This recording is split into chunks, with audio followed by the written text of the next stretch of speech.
Perkenalkan, nama saya Ruiz Figur dengan NIM 220211060025 dan berikut merupakan video dari tugas 6 praktikum keamanan cyber. Jadi di sini kita akan masuk ke lab anatomi dari sebuah malware. Malware ataupun yang disebut malicious software itu adalah sebuah variety of malicious software program yang bisa digunakan untuk menciptakan harm kepada komputer sistem. Bisa mencuri data dan melewati security measures. Malware juga bisa menyerang critical infrastruktur, menghentikan emergency service, membuat assembly lines untuk membuat defective product. Dia bisa menghentikan electric generator dan mengganggu transportation service. Jadi untuk expert di security itu memperkirakan bahwa lebih dari 1 juta malware, ancaman malware itu diteruskan setiap harinya. Di sini kita akan melakukan search mengenai recent malware. Jadi di sini kita telah diberikan 4 website yang akan kita gunakan untuk meresearch malware-malware yang di sini dijelaskan bahwa contoh dari tipe malware itu ada Trojan, hoax, adware, malware, PUP, exploit, dan vulnerability. Di sini kita bisa cek untuk link website yang diberikan. Nah, jadi di sini kita membuka Malwarebytes Labs yang dimana kita bisa mencari malware apa yang kita ingin search. Di sini juga diberikan top 10 malware, top 10 Mac malware, dan top 10 PUP. Mungkin di sini kita bisa lihat di bagian malware. Di sini dituliskan juga untuk mengenai tipe-tipe dari sebuah malware. Ini dapat kita lihat ada adware, fraudulent, hijack, PUP, ransomware, rootkit, spyware, trojan, virus, dan di sini berarti kita mempunyai beragam macam malware yang bisa kita identifikasi. Sebenarnya kita masuk ke bagian B, yang dimana kita diminta untuk membaca informasi mengenai malware yang ditemukan di step pertama tadi, dan kemudian akan memberikan kesimpulan yang menjelaskan apa yang malware itu kerjakan, bagaimana dia ditransmisikan, dan apa impact yang dibuat. Jadi untuk di sini kita akan masuk ke, untuk pilihan saya kita akan masuk ke tipe Trojan. Kemudian yang saya pilih di sini yaitu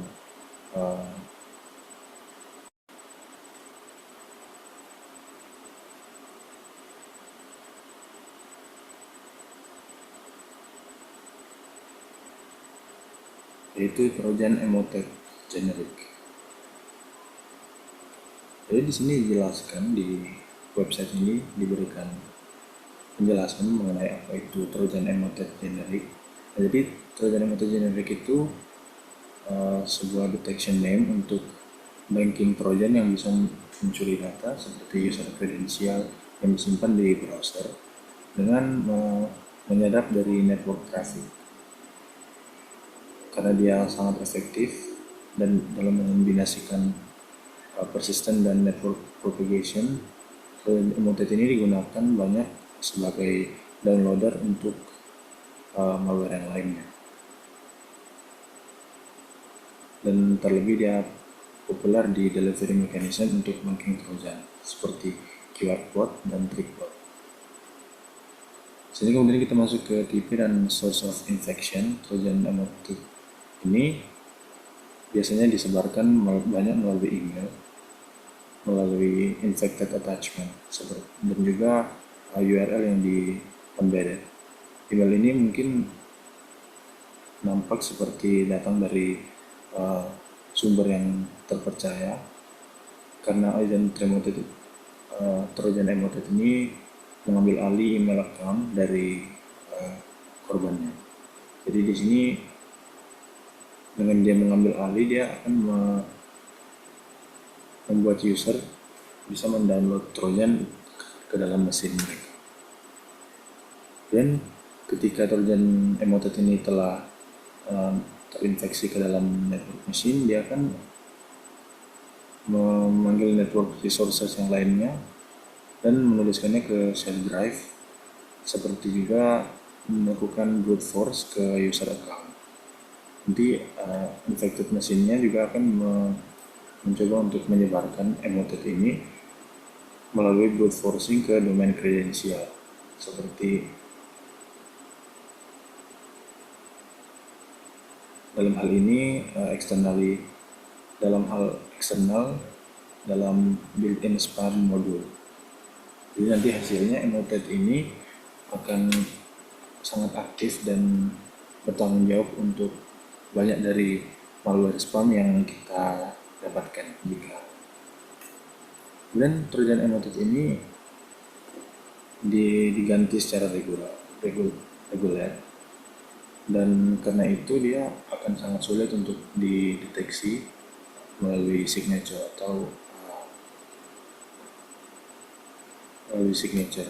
karena emotet ini menyebar melalui company network.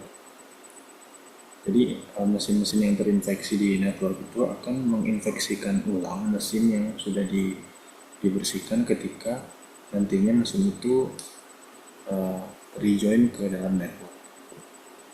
Oleh karenanya IT team itu perlu melakukan isolate, patch, dan memeriksa setiap infected system satu persatu.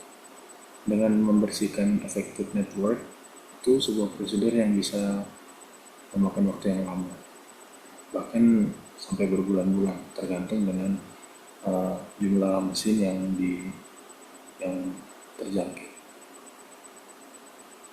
Jadi di sini untuk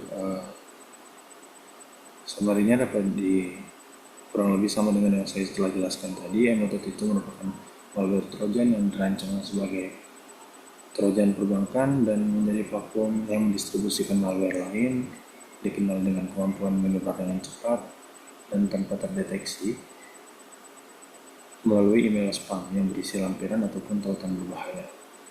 Email ini sering dirancang terlihat seperti komunikasi resmi, namun ketika kita membuka lampiran ataupun mengaktifkan makro, emotet kemudian akan diunduh dan diinstal ke dalam sistem. Setelah nantinya menginfeksi sistem juga, emotet dapat melakukan kerusakan seperti mencuri data sensitif dan juga digunakan sebagai pintu masuk bagi malware lain. Komputer yang telah terinfeksi juga kemudian bisa dimanfaatkan untuk menyebarkan email spam ke target yang lebih banyak, sehingga akan memperluas jaringan serangan tanpa diketahui pengguna. Akibatnya nanti organisasi yang mengalami gangguan operasional dari Trojan emotet ini akan mengalami kerugian finansial dalam jumlah yang besar. Oleh karena itu, emotet ini dianggap sebagai salah satu ancaman cyber yang paling merugikan saat ini. Dan masuk ke lab yang berikut, yaitu social engineering. Dan di sini jelaskan social engineering itu merupakan sebuah attack yang tujuannya itu mencari korban untuk diberikan personal dan sensitif informasi. Penyerangan ini biasa dilakukan oleh attacker yang menggunakan keylogger, phishing email, ataupun secara langsung. Jadi di lab ini kita akan melakukan research mengenai social engineering dan mengidentifikasi bagaimana cara kita merecognize dan mencegahnya. Jadi di sini kita diarahkan untuk membaca ke sebuah website, yaitu di sini ada sebuah paper yang Isinya itu metode untuk mengerti dan mengurangi social engineering attacks. Kemudian di dalamnya nanti kita akan menjawab pertanyaan-pertanyaan di sini. Ini telah saya download dan sudah saya baca.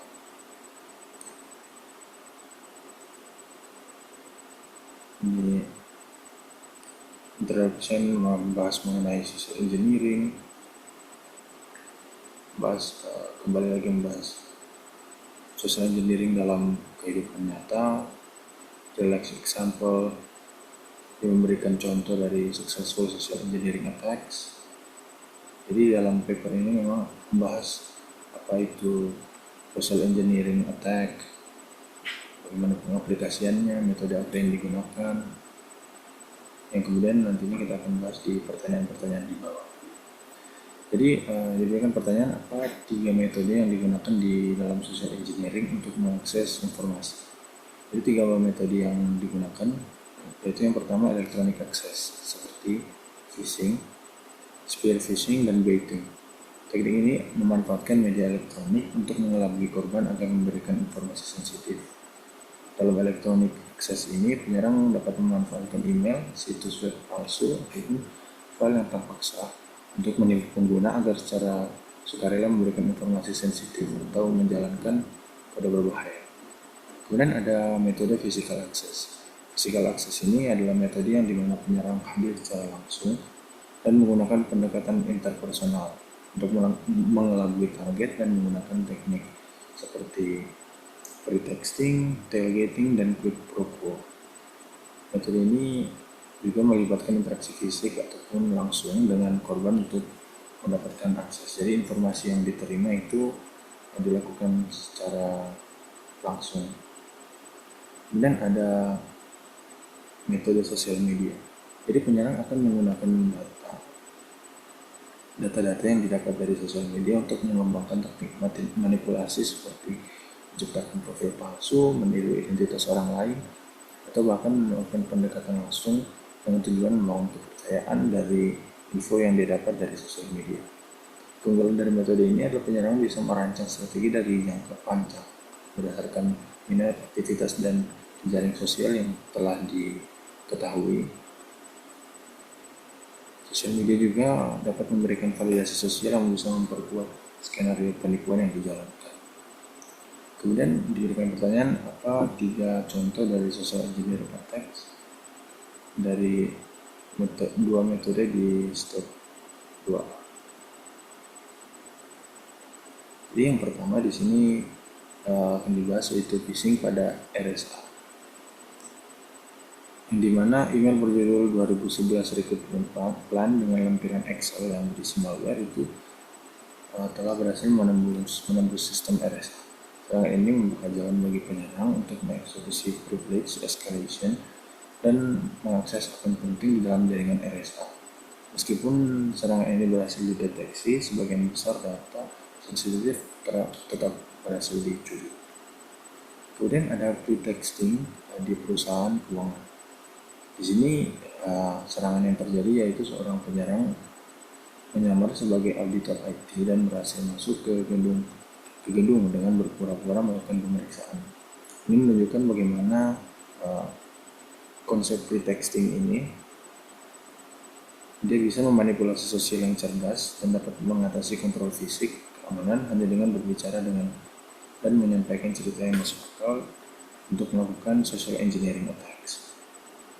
Selanjutnya ada tailgating. Di sini contoh yang diberikan contoh dari social engineering attack yaitu tailgating oleh kurir palsu. Penyerang ini menyamar sebagai kurir, meminta karyawan untuk membukakan pintu sehingga dia bisa ikut masuk ke dalam area yang terbatas. Teknik ini sangat berhasil di tempat kerja yang tidak memiliki pengawasan keamanan ketat ataupun sistem kartu akses otomatis. Sifat sopan dan keinginan membantu dari manusia itu yang menjadi celah yang dieksploitasi di metode tailgating untuk melakukan proses social engineering attacks. Kemudian diberikan pertanyaan, mengapa social networking itu termasuk dalam sebuah social engineering, ancaman social engineering.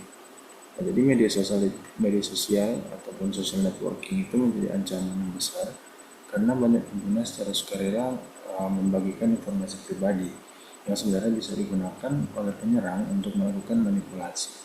Informasi seperti nama lengkap, tanggal lahir, nama hewan peliharaan, kota asal, maupun juga afiliasi sering juga digunakan sebagai jawaban untuk pertanyaan keamanan atau bahkan bagian dari kata sandi.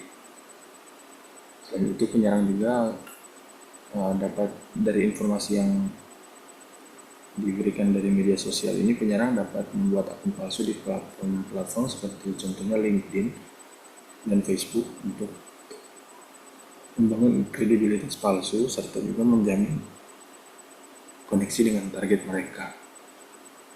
Sebuah studi bahkan menunjukkan bahwa lebih dari 2 lusin akun palsu berhasil membangun koneksi dengan ratusan profesional dari sektor industri strategis sebelum akhirnya dibongkar, yang menunjukkan bagaimana social networking ini dibalik dari keuntungan-keuntungan yang didapatkan dari social networking itu juga bisa menjadi ancaman kepada social engineering attacks. Kemudian bagaimana sebuah organisasi bisa melindungi dirinya dari social engineering attack? Sebuah organisasi itu dapat mengembangkan program pelatihan keamanan informasi yang bersifat internal, disesuaikan dengan kondisi spesifik dari organisasi tersebut ataupun ancaman-ancaman yang mungkin bisa terjadi. Pelatihan ini sebaiknya tidak bersifat generik atau skala check the box ataupun hanya dilakukan setelah ada penyerangan, melainkan dirancang berdasarkan analisis mendalam terhadap tipe kepribadian karyawan, tingkat akses mereka terhadap informasi sensitif, serta faktor serangan yang paling mungkin dihadapi. Selain itu, sebuah organisasi juga harus menjadikan keamanan sebagai bagian dari budaya kerja, dengan integrasi kebijakan dan pelatihan yang berkelanjutan, serta penilaian berkala terhadap efektivitasnya.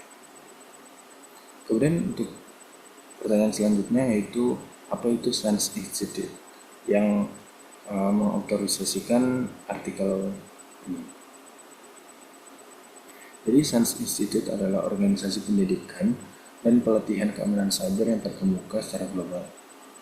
SANS Institute ini menyediakan sertifikasi profesional seperti GIAC dan dikenal luas dalam komunitas keamanan informasi karena kualitas pelatihannya, risetnya yang mendalam, serta white paper yang ditulis oleh para praktisi yang berpengalaman. Artikel ini merupakan salah satu publikasi resmi dari SANS Institute. Ini mencerminkan fokus mereka dalam meningkatkan kesadaran serta ketahanan organisasi di dalam ancaman rekayasa sosial.